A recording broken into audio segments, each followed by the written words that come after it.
Hey everybody, Tony D, and welcome to the Piney Podcast. All kinds of things, South Jersey. Smash like and subscribe. Thank you for smash liking and subscribing. Please check out my books, Wokistan, a novel, and of course, the Pineys, books 1, 2, 3, and 4. Speaking of South Jersey, let's get into it. All right, the numbers today. They've started to creep back up. We're in the 560s for cases and like 18 deaths. Phil is freaking out.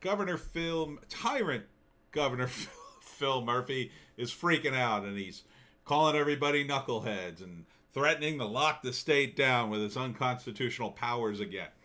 How sick are people going to be if they don't have homes to live in, if they don't have businesses to go to? We've already lost 23% of the restaurants in New Jersey as of now. We're probably going to lose more even if you open the businesses. You've got this ridiculous quarantine, which includes Delaware. Delaware, that's right next door. People work in Delaware. They can't quarantine for 2 weeks after going to work one day. So what are they supposed to do? You're basically inviting them to leave the state, which is probably what I'd be doing if I worked in Delaware, because what would be the point at this point to stay in New Jersey with this nonsense going on? There was an article about gym owners. They're starting to complain, not just Attila's gym, but all the gym owners are like, how the heck are we going to survive?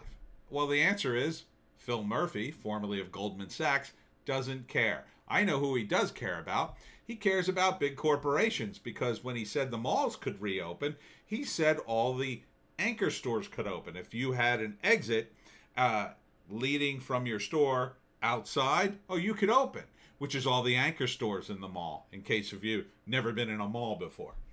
But before I get too upset, let's talk about closing the schools down for the entire year. Yes, New Jersey apparently has a bill. The legislature is thinking of starting the whole school year closed, which, I don't know, I'd be pretty into if we could get some tax relief on property taxes. That would be nice. But I doubt it. In fact, I suspect they're going to end up spending more money doing this ridiculous plan. And meanwhile, in Somerville, this is an article in, where is this? I don't even know where this is. It's called tapinto.net. So these are like local towns. Somerset County teachers to protest reopening school buildings in September. Can you imagine? Can you imagine your own teacher back in the day protesting that your school is opening? I mean, this is where we're living. We're living in 2020 times. Somerville, New Jersey. In response to plans to reopen New Jersey public schools in September, members of the Somerset County Educational Association, in conjunction with NJ21 United, a grassroots educational advocacy group, will stage a demonstration on Thursday, July 30th, on Division Street, pedestrian mall near Main Street.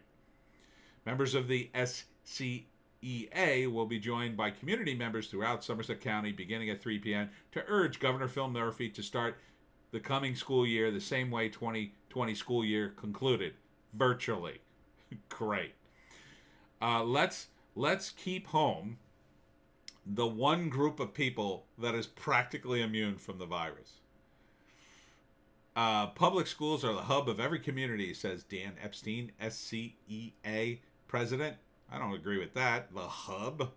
I don't think public schools are the hub of every community. I mean, it's a part of the community. Epstein, an elementary special education teacher in Franklin, knows the realities of what has been proposed in terms of county reopening plans. Reopening before it is safe will be a grave mistake that will cost countless lives. Countless. It would reverse all of our collective efforts to control this pandemic over the past few months, Epstein said. Well, Mr. Epstein, with all due respect, you can't control a virus. You can't control this virus any more than you can control the flu or influenza. You can't. It has and I keep saying this, it has a 2-week incubation period. During that period, you show no symptoms. None. It's still a danger that way. Because even now, even now, why would you go get tested if you had no symptoms? Why? You're just going to randomly test people? Oh, have you been tested? No, but I feel fine. Get over here. We have to test you immediately. That's not going to happen. It's not going to happen. And you couldn't do it in enough numbers. They're not doing enough tests now. You can't do it in enough numbers for it to make a difference anyway. So you got people roaming around. They don't know they've been sick. They don't feel sick. This is why the group of 700 people, the kids who had a house party, somebody was positive, right? Somebody had the virus, apparently, assuming the tests are right. But there's rumors that the tests aren't that great. But let's assume they're fine. 100 people tested positive. Well, of course they did, because that's how it spreads. The moment you open things up, it's going to spread. It only takes one person in a crowded area. That's it. That's it. One person will go and then rub their hands on something or touch a doorknob. And the other people, if you're not careful, are you going to keep teenagers locked up for the rest of their lives? How's that going to work out? Let me explain how it's going to work out. It's not. It can't. They're teenagers, okay? Teenagers are supposed to follow rules now that they don't follow. You think they're going to follow the rules on lockdowns? What next? I know what's coming next.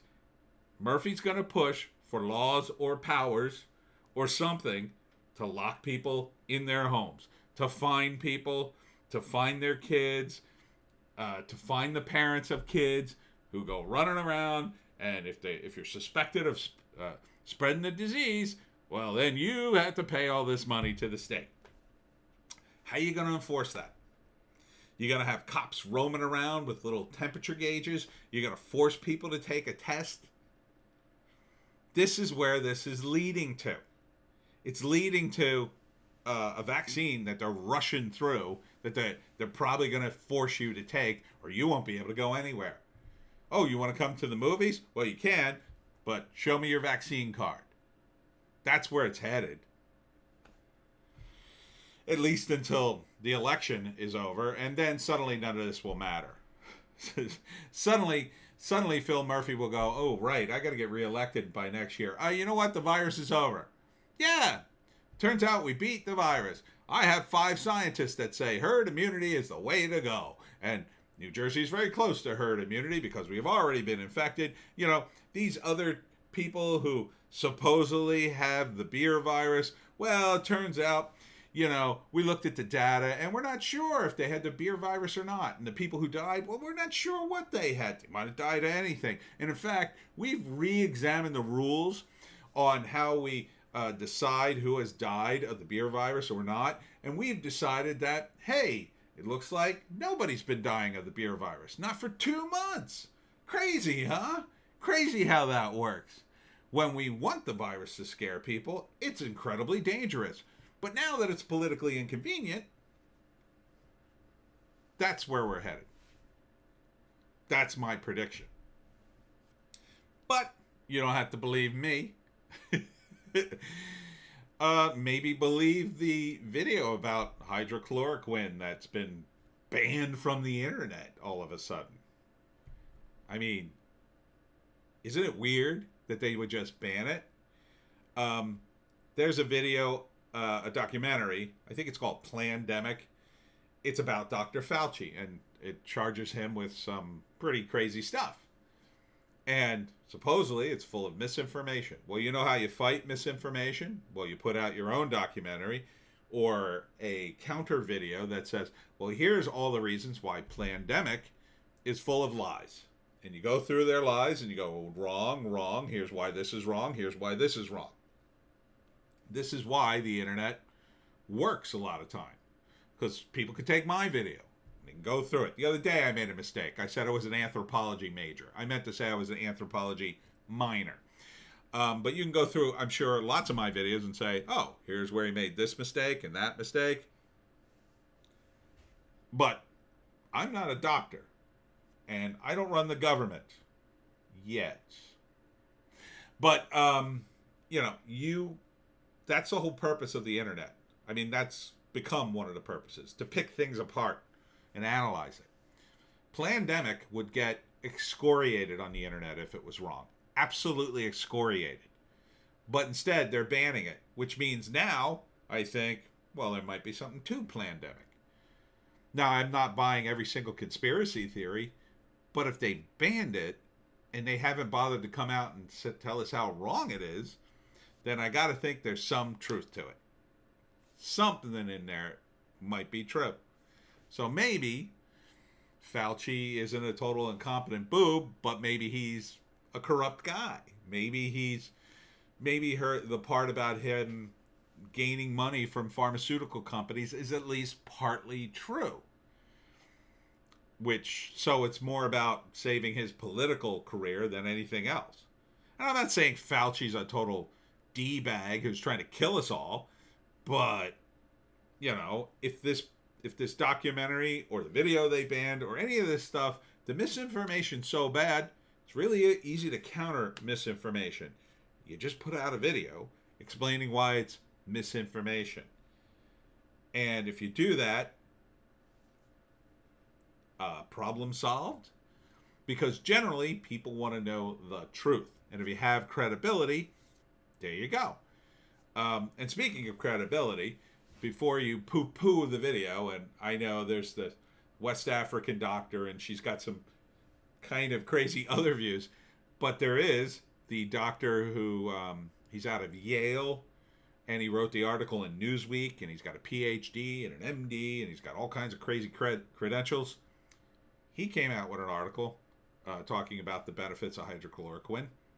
So, seems to be a lot of guys coming out with this. There seems to be a lot of talk about the studies that were done, some which were extremely biased.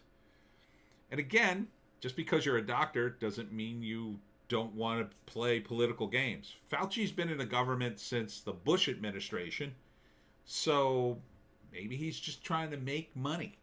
Maybe he's just corrupt. Maybe he's playing political games to gain power. I don't know. Maybe he wants to run for president.